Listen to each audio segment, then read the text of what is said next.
Olá meus amigos, aqui é o professor Bruno Magno do IFMT e hoje nós vamos continuar a série de episódios sobre globalização. Como já falamos em episódios anteriores, a globalização é um fenômeno multifacetado, isso é, ela se apresenta de diversas formas e em diferentes intensidades.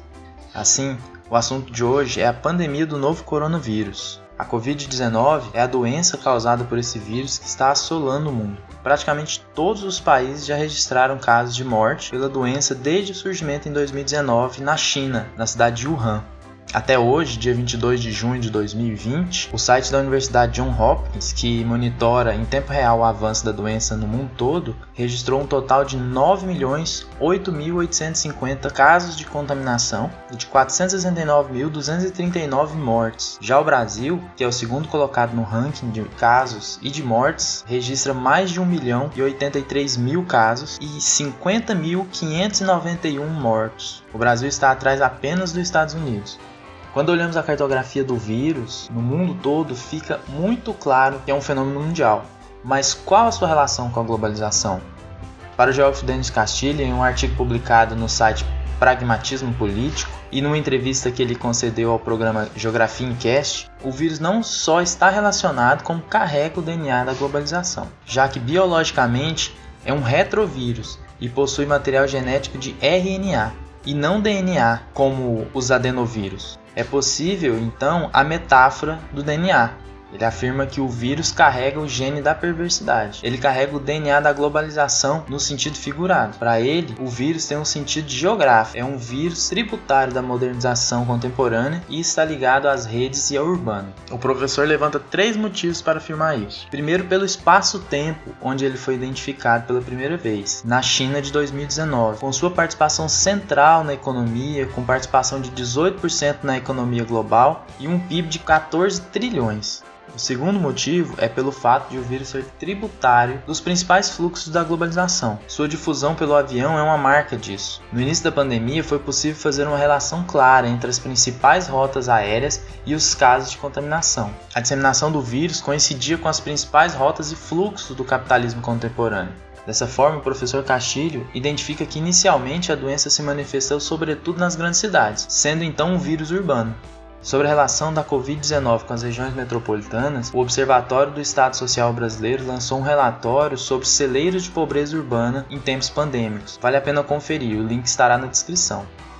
O terceiro apontamento do professor Denis Castilho, para utilizar a metáfora de que o vírus carrega o DNA da globalização, é pelo fato da perversidade anteceder o vírus, ou seja, os lugares que vão receber o vírus já carregam uma perversidade anterior. O professor chama a atenção para o fato de o vírus atingir de forma diferente patrão e empregado. As primeiras mortes por Covid-19 no Brasil foram de um porteiro e de uma empregada doméstica, o que demonstra que a proliferação do vírus também traduz um conflito de classe. O professor faz a seguinte afirmação em seu texto, abre aspas: o coronavírus não é um vírus da globalização apenas porque segue os fluxos das redes modernas. A calamidade e as ameaças resultam de um agravo social que se sustenta no autoritarismo e na miséria programada. É por isso que o vírus não atinge a todos de maneira igual. Longe disso, o DNA que ele carrega não é estranho ao que já acomete milhares de brasileiros, nem a incapacidade deliberada de lidar com toda a diversidade que ele traz. Fecha aspas. O isolamento e as medidas de distanciamento social são apontadas como a principal e mais eficaz estratégia contra a disseminação da doença. Porém, o sociólogo português Boaventura de Souza Santos, em uma recente publicação intitulada A Cruel Pedagogia do Vírus, destaca que a quarentena é sempre discriminatória e mais difícil para uns grupos sociais e impossível para um vasto conjunto da população. Ele indica alguns grupos que padecem de vulnerabilidades que precedem a pandemia. As mulheres, os trabalhadores precarizados e informais, sem tetos, doentes e deficientes, idosos, indígenas e moradores das periferias e favelas. A ideia de que o vírus não escolhe rico ou pobre é uma meia-verdade, já que mesmo sendo menos discriminatório do que outras violências, é necessário considerar a imensa população em todo o mundo que não tem condições de seguir as recomendações dos organismos internacionais de saúde, pois não tem acesso a água, produtos de higiene, moradia adequada, ou estão presos em cadeias superlotadas ou em campos de migrantes. Boaventura lembra ainda o papel central do Estado e da comunidade, ou sociedade civil, na batalha contra o vírus. Segundo ele,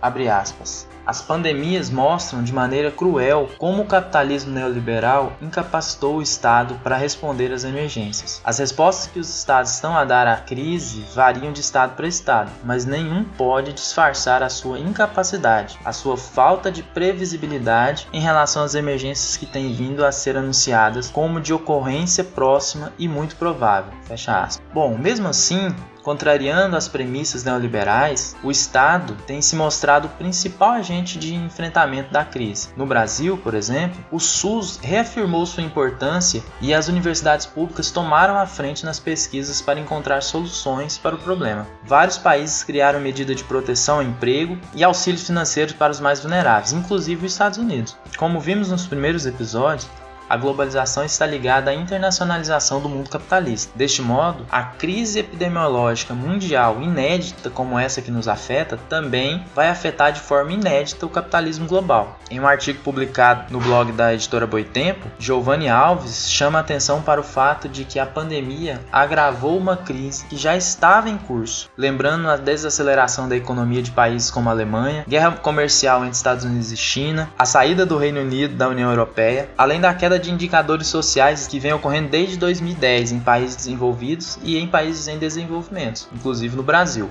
Diante desse cenário, há os que enxergam o futuro com pessimismo e acreditam num mundo pós-pandemia instável, com empobrecimento geral, agravamento de problemas climáticos, crescimento de políticas de protecionismo e do nacionalismo. Já outros conseguem ver uma possibilidade de mudança nas atuais formas de produção e de relação. A superação da crise causada pela pandemia não passa apenas pela vacina, pela cura biológica da doença. Será na solidariedade, na luta e no protagonismo dos indivíduos contra uma sociedade marcada pelo egoísmo, competitividade e relações desiguais que se vencerá o gene perverso da globalização presente nesse vírus.